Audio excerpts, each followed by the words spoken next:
হজরত বাবা ফরিদ উদ্দিন রহমতুল্লাহি আলাইহের সময়কালে যখন কোনো মানুষ বিপদে পড়ে তার কাছে যেতেন, তিনি তাদের সবর করার পরামর্শ দিতেন এবং নামাজ পড়তে বলতেন।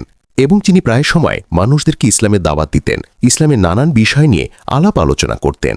একদিন তিনি একটি গাছের ছায়ায় বসে তার ভক্তদের সাথে গুরুত্বপূর্ণ কথায় ব্যস্ত ছিলেন।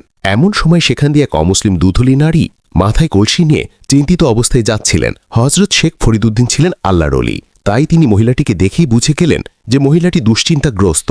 তখন শেখ ফরিদউদ্দিন ওই মহিলাকে ডাক দিলেন। হজরতের ডাকে মহিলাটি ওনার কাছে আসলো। তখন শেখ ফরিদউদ্দিন মহিলাটিকে জিজ্ঞেস করলেন, মা, তোমাকে এত চিন্তিত লাগছে কেন? কি হয়েছে তোমার? তখন মহিলাটি তার বিষয়ে আল্লাহর ওলিকে সবকিছু খুলে বললেন। মহিলাটি বললেন, হুজুর, আগে আমরা অনেক ধনী ছিলাম, আমাদের অনেক গৃহপালিত পশু ছিল, কিন্তু আমার স্বামীর মৃত্যুর পর একের পর এক সবগুলো পশু মারা যায়। এখন আমার কাছে একটিমাত্র যন্ত্রই অবশিষ্ট রয়েছে। এই দুধ বিক্রি করে আমি আমার বাচ্চাদের খাবার জোগাড় করি। এছাড়াও একটি কথা তিনি আল্লাহর ওলিকে বলতে চাইলেন, কিন্তু বলার আগে তিনি এদিক সেদিক তাকিয়ে দেখছিলেন। তখন হজরত সেই মহিলার সমস্যাগুলো বুঝতে পারছিল, কারণ আল্লাহর ওলিরা মানুষের মনের খবর জানতে পারেন। এইগুলো বুঝতে পেরে হজরত সেই মহিলাকে বললেন, হে মা, তুমি কি ভাবছ?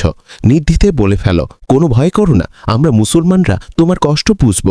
আমরা সবাইকে সাহায্য করে থাকি, সে যে ধর্মেরই হোক না কেন, তোমার কষ্ট আমি দূর করার চেষ্টা করব, যদি তা আমার সামর্থ্যের মধ্যে থাকে। তারপর ওই মহিলা বাবাকে এমন সব রহস্যময়ী কথা বলতে শুরু করলো, আর সেই কথাগুলো বলার সময় তার ঠোঁট কাঁপছিল। সে বলল, হে হজরত, কিছুদিন ধরে এখানকার এক জাদুকর আমাকে খুব বিরক্ত করছে।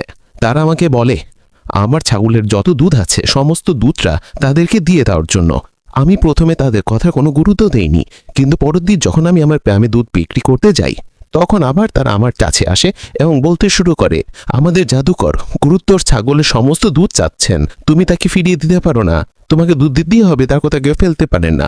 হজরত তার কথা শুনে আমি ভেবেছিলাম, আচ্ছা ঠিক আছে, দুধ দিয়েই দিই, তার নাকি দাম দিয়েই দিবে।